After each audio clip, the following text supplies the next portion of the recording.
सपेरे के सपने। एक दिन जंगल में एक सपेरा सांप की तलाश में पहुंचा। और तो खाली हाथ नहीं जाऊंगा, इतना बड़ा जंगल है, कोई ना कोई सांप जरूर मिलेगा। सपेरे ने बीन बजानी शुरू की, जिसे सुनकर पास ही के पेड़ पर बैठे नाग और नागिन नीचे आ गए और सपेरे के पास पहुंचकर नाचने लगे। इतनी जल्दी अपने शिकार पाकर वो बहुत खुश हुआ। अरे वाह, दो शिकार, आज का दिन बहुत अच्छा है।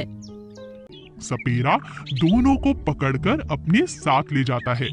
सपेरा खुशी के मारे फूला नहीं समाता और मन ही मन बहुत खुश हो जाता है और सोचने लगता है, अब तो मुझे इन्हें बेच देना चाहिए, बहुत पैसे मिल जाएंगे, खूब मजा करूंगा। सपेरा इतना खुश था कि उसकी खुशी संभाले नहीं संभाल रही थी, जिस कारण वो तेज तेज चलने लगा। अरे जल्दी जल्दी चलकर पहुंच जाता हूँ, इनका नाच दिखाऊंगा, इनका सारा जहर निकाल कर अपने कब्जे में रखूंगा, फिर मैं जो चाहूंगा ये वो करेंगे।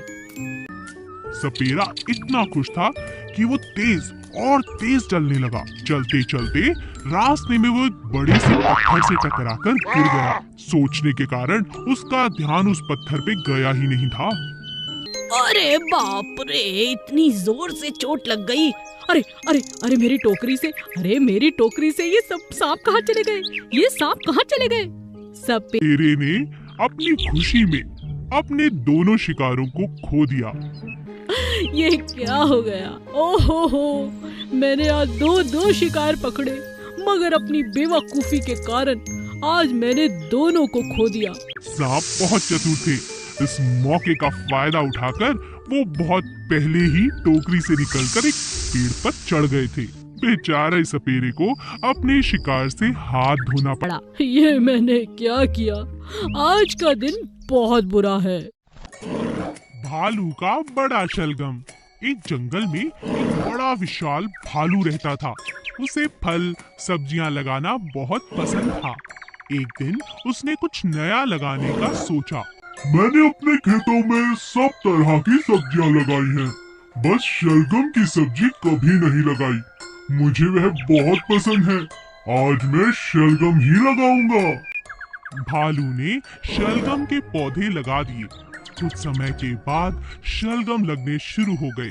बाकी सभी शलगम में से एक शलगम बहुत ज्यादा बड़ा था। वाह, कितना बड़ा शलगम है, आज मैं इसे ही उखाड़ूंगा, ये तो बहुत स्वादिष्ट होगा। भालू जैसे ही शलगम उखाड़ने लगा तो उसे उखाड़ ही नहीं पाया। भालू ने फिर प्रयास किया मगर असफल रहा। फिर भालू ने अपने दोस्त खरगोश को आवाज लगाई। अरे भाई खरगोश, कहाँ जा रहे हो? सुनो, मेरी मदद करो। क्या हुआ भालू जी? ये शलगम देखो कितना बड़ा है, कृपया इसे मेरे साथ निकालने में मदद करो। दोनों शलगम निकालने लगे, तभी वहाँ उनका दोस्त हाथी आ गया। अरे हाथी, जल्दी आओ, आज तुम्हारी बहुत जरूरत है। हाँ, बोलो क्या बात है? शलगम बहुत बड़ा है, खरगोश भी मेरे साथ लगा है, आप भी आकर हाथ बटाइए, इसे बाहर निकालते हैं। ठीक है। हाथी, खरगोश, भालू ने शलगम को जोर जोर से खींचना शुरू किया। इतनी जोर से खींचा कि वह जड़ों से ही बाहर निकल आया। तीनों इतना बड़ा शलगम देखकर हैरान रह गए। अरे इतना बड़ा शलगम! अरे भालू जी, आपने तो कमाल कर दिया, आपके खेत में इतना बड़ा शलगम। भालू ने उस शलगम के अलग अलग पकवान बनाए और अपने दोस्तों के साथ सुबह शाम खाए। तीनों ने उस स्वादिष्ट शलगम को मजे से खाया और खुश रहने लगे। मेहनत का फल हमेशा मीठा होता है। सांप, कबूतर और लकड़हारा। एक घने जंगल में एक बड़ा सा पेड़ था। उस पेड़ के नीचे एक छेद में सांप रहता था। वह उस पेड़ पर अपने अलावा किसी को भी रहने नहीं देता था। एक दिन सांप को घायल अवस्था में अपने घर के नजदीक एक कबूतर मिला। कबूतर सांप से धीरे धीरे कहने लगा, सुनो दोस्त, मेरी मदद करो, मुझे बहुत चोट आई है, कुछ करो। नहीं, मैं तुम्हारी मदद क्यों करूं? मैं तो तुम्हें खाऊंगा। आज तो भोजन खुद चलकर मेरे पास आया है। नहीं नहीं सांप जी, ऐसा मत करो। मैं तो मुसीबत में हूँ, तो आप मेरा फायदा मत उठाइए। लेकिन अगर आज आपने मेरी मदद की तो मैं रोज आपको भोजन ला कर दूंगा। मैं आपके किसी काम आ सकता हूँ। भला तुम मेरे किस काम आओगे? तभी अचानक वहाँ एक लकड़हारा नीम का पेड़ काटने के इरादे से वहाँ पहुँचा। वह नीम का पेड़ काटने लगा। सांप का घर उसी नीम के पेड़ के नीचे था। सांप घबरा गया और कबूतर से कहने लगा, अरे कबूतर देखो, ये लकड़हारा मेरा घर तोड़ रहा है, ये पेड़ काट रहा है। मैं अब क्या करूं? तुम इस लकड़हारे को भगाने में मेरी मदद करो। अरे कोई उपाय बताओ। हाँ दोस्त, मैं तुम्हारी मदद करूंगा, जरूर करूंगा।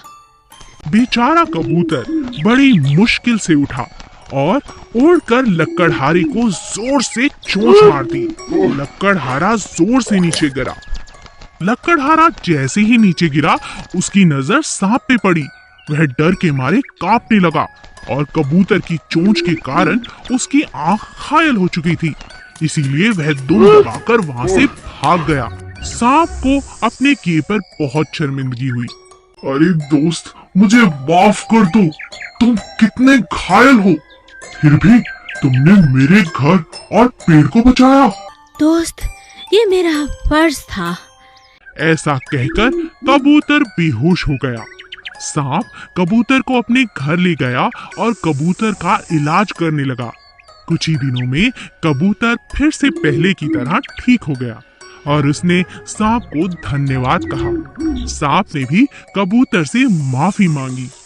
इस तरह कबूतर और सांप पक्के दोस्त बन गए।